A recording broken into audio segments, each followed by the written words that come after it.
अगर आप ये कहानी रात में सुन रहे हैं तो कोशिश कीजिए कि आप अकेले हों, क्योंकि ये कहानी उस पीपल के पेड़ की है जिसके पास आज भी सूरज ढलने के बाद कोई नहीं जाता।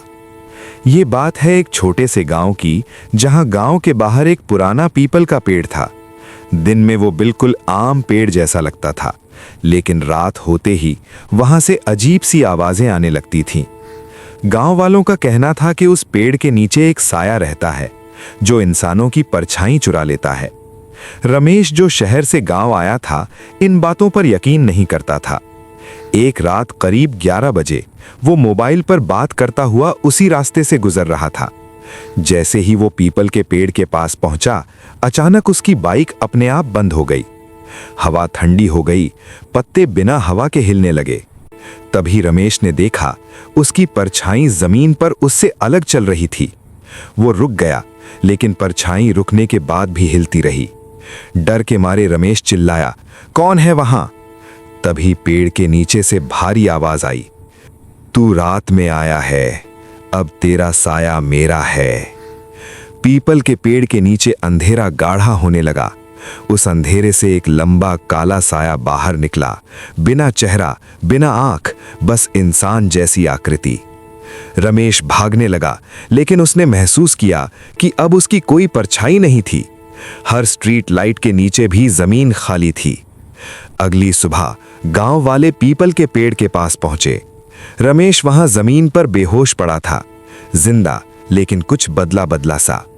आज रमेश सूरज की रोशनी में भी चलता है, लेकिन गांव वाले कहते हैं उसका साया अब भी उसी पीपल के पेड़ के नीचे खड़ा रहता है, किसी और का इंतजार करता हुआ। अगर कभी रात में आपको लगे कि आपकी परछाई आपसे देर से चल रही है, तो समझ लेना पीपल का साया आपको देख चुका है। ये कहानी आप लोग को थोड़ी सी भी पसंद आया हो तो लाइक करें, सब्सक्राइब करें। फिर मिलते हैं नेक्स्ट वीडियो में। अगर आप ये कहानी रात में सुन रहे हैं तो कोशिश कीजिए कि आप बिल्कुल अकेले हों, क्योंकि ये कहानी किसी कल्पना पर नहीं बल्कि उस सच्चाई पर आधारित है जिसे लोग आज भी नाम लेकर बुलाने से डरते हैं। ये बात है उत्तर भारत के एक छोटे से कस्बे की, जहां शहर से थोड़ा बाहर एक पुराना घर था। घर ऐसा नहीं था कि डरावना दिखे, डरावना था उसका खामोश रहना। दिन में सब ठीक लगता, लेकिन जैसे ही मगरिब के बाद सूरज ढलता, उस घर की तरफ कोई देखता तक नहीं था। लोग कहते थे वहां जिन रहता है और वो अकेले इंसान से बात करना पसंद करता है। इमरान, जो शहर से आकर उस कस्बे में नौकरी करने लगा था, इन बातों पर यकीन नहीं करता था। उसे सस्ता किराया चाहिए था और वही घर उसे मिल गया। पहली रात सब सामान्य रही। दूसरी रात करीब 2 बजे उसे ऐसा लगा जैसे कोई उसका नाम फुसफुसा रहा हो, इमरान। वो उठ गया। कमरा खाली था, दरवाजा बंद, खिड़की बंद। तीसरी रात आवाज फिर आई, इस बार जरा साफ, तू यहां क्यों आया है? इमरान की रूह कांप गई। उसने कुर्सी पर बैठकर आयतुल कुर्सी पढ़ी। आवाज बंद हो गई। अगले दिन मोहल्ले के एक बुजुर्ग ने उसे रोका और कहा, बेटा, उस घर में अकेले मत रहा करो। इमरान ने पूछा, क्यों? बुजुर्ग ने बस इतना कहा, वो जिन है और उसे दोस्त चाहिए। चौथी रात इमरान ने महसूस किया कि घर में कोई चल रहा है, जबकि वो बिस्तर पर लेटा हुआ था। फर्श पर पैरों की आहट थी, लेकिन आवाज नहीं। अचानक लाइट बंद हो गई। अंधेरे में एक भारी आवाज आई, डर मत, मैं तुझे नुकसान नहीं पहुंचाऊंगा। इमरान की आवाज गले में अटक गई। कौन हो तुम? आवाज ने कहा, मैं यहां बहुत पहले से हूं और तू मुझे दिख रहा है।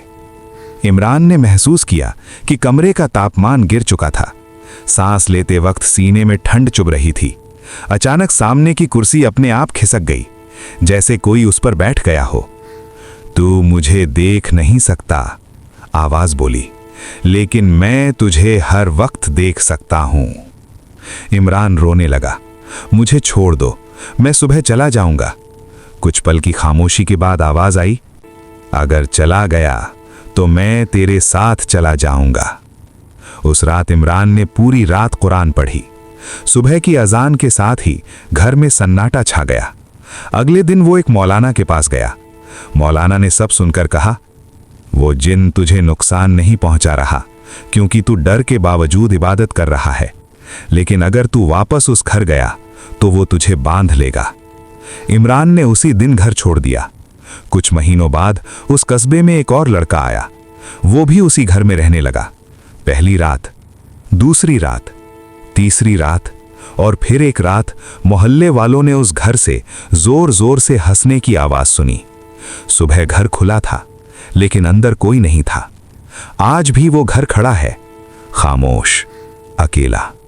और अगर कभी रात में आपको लगे कि कोई आपसे बिना दिखे बात कर रहा है, तो याद रखना, हर आवाज इंसान की नहीं होती और हर खामोशी खाली नहीं होती।